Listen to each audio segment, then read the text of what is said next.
Seguimos. Hablábamos de Fresedo, de Osvaldo Fresedo, el pibe de la paternal, como lo llamaban, y decíamos que su orquesta tenía un sonido muy particular, muy homogéneo, muy compacto, sin estridencia, sin demasiadas extravagancias. Y sus cantores, justamente, se van a tener que adaptar a esa forma de orquesta. O sea, por eso la orquesta de Fresedo es la orquesta de las voces blancas, porque todos los cantores de Fresedo, salvo excepciones, pero que cantaron una o dos canciones con él, pero los cantores que realmente tuvieron una carrera, y fueron muchos, yo conté 26 músicos, esperen un poquitito, 26 cantores tuvo Fresedo, pero por supuesto que algunos pasaron, el propio Gardel le cantó tangos a Fresedo, pero seguro, yo le voy a nombrar algunos para que ustedes vean la variedad de cantores, pero que además vean que todos tenían más o menos una voz acorde a lo que quería Fresedo. Tuvo pocas mujeres. Ada Falcón fue una de ellas. ¿Se acuerdan de Ada Falcón? La de Canaro. Bueno, Ada Falcón cantó con Fresedo. Juan Carlos Torri, del que hablamos la clase pasada, Grandes Valores. Ernesto Famá, un famoso también de la época. Después otras que son desconocidas. Magaldi cantó con Fresedo. Después me guardo algunos porque los voy a ver en particular. Pero le estoy nombrando los más conocidos. Ya le digo, hasta nuestro Carlitos Roldán cantó un tango con Fresedo.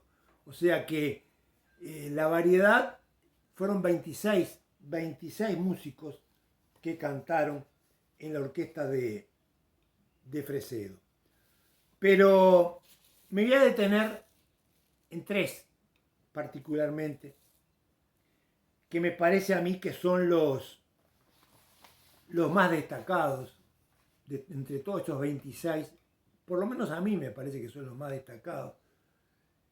El primero se llamaba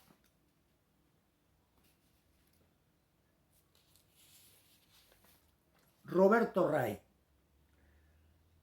Roberto Ray cantó en 3 oportunidades, o sea, se fue, volvió en 3 oportunidades. Era el ideal para Fresedo, o sea, lo tomó como un cantor que se adaptaba a sus necesidades y a la orquesta. Ya les digo, en 3 ocasiones distintas participó en la orquesta. En el 32, en el 4, yo dije 3, 4, en el 32, en el 48, en el 50 y en el 60. O sea, todos esos años siempre volvía, porque por determinadas razones vieron que los cantores en aquella época eran contratados, salían a cantar a un lado o se largaban como solistas y después se los contrataba por determinado periodo. O sea, las orquestas no tenían cantor fijo. Por lo general eran contratos a término, 1 año, 2 años. Si andaba bien, capaz que le extendían el contrato. Si no, estaban completamente cambiando de orquesta. Ese era el lujo que se podían dar los cantores en aquella época, que por supuesto que hoy no lo pueden hacer. ¿Y cuál era la particularidad de este Ray? ¿Por qué yo lo nombré? Su voz de tenor se caracterizó por un timbre agudo de emisión nasal, con excelente afinación sin caer en exageraciones del tipo arrabalero. O sea, lo que decíamos, ninguno de los cantores de Fresedo cantó tangos arrabaleros o usó el lunfardo, porque yo le decía que el propio Carlito Roldán cantó con Fresedo, pero cantó tangos romanzas, no cantó este tipo de tangos arrabaleros. Así que no hubo, porque seguro, aparte, ese tipo de tango, para el ambiente donde tocaba Fresedo, se lo hubieran rebotado, o sea, lo hubieran sacado. En una palabra, él tocaba para la gente que lo quería, que lo seguía, y era esa gente de clase acomodada. El otro cantor que yo perdón, les señalé, o me pareció a mí, aparte que es conocido, Hugo Marcel, que no estuvo muchos años, tuvo apenas un año con Fresedo, del 59 al 60.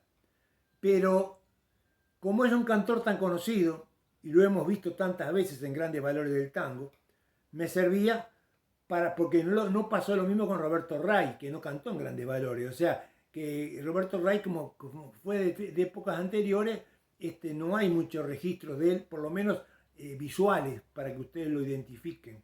¿Eh? En cambio, Roberto Ray sí. Hugo Marcel sí. Era uno de los habitués a Grandes Valores. Y ustedes vieron que tenía justamente esa voz de tenor, esa voz media flautada, que realmente cantaba y cómo cantaba. Y cuando se ponía esos tonos altos, cómo se exhibía y cómo demostraba las posibilidades que tenía con su voz. Bueno, por eso me afilié a marcarles a este cantor. Pero el que a mí más me gusta, y yo creo que para Fresedo es la voz más importante, es uno que no tiene mucho nombre, por lo menos no es de los que ha trascendido a nivel del polaco o de Floreal Ruiz o de Rivero, no ha trascendido a ese nivel, porque fue cantor de orquesta, que es Héctor Pacheco. Héctor Pacheco, un cantor muy particular,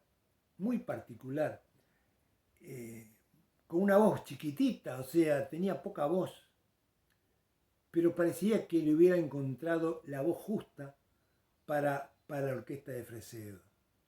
O sea, era el ideal para Fresedo.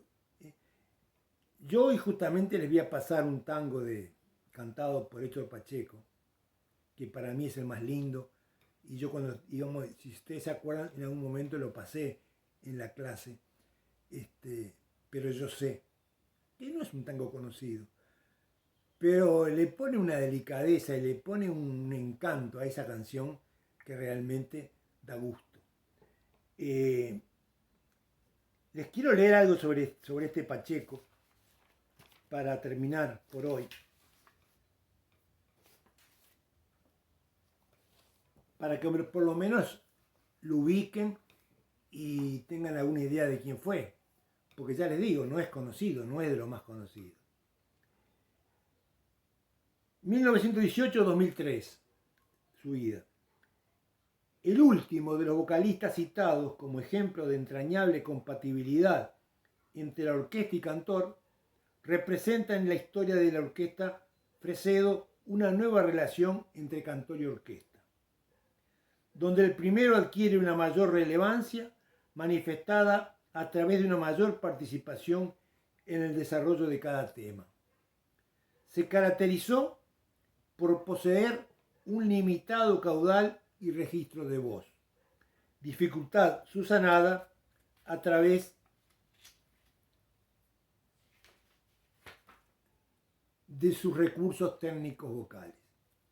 Lo que yo le decía, o sea, este individuo con poquita voz, con poquitas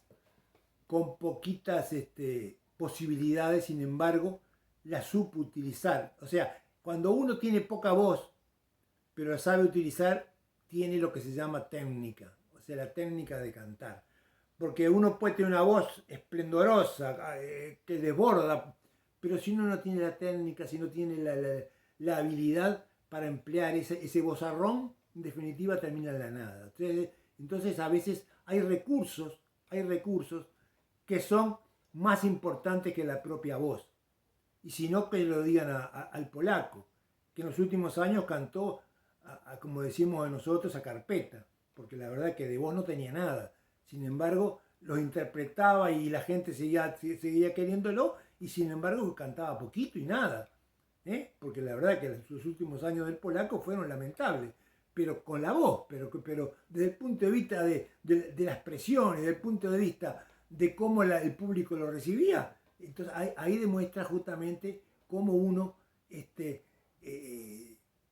sin tener una voz importante, puede manejarse igual teniendo buenas cualidades.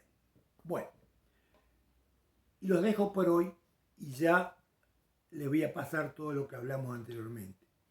Lo de Cristina y esa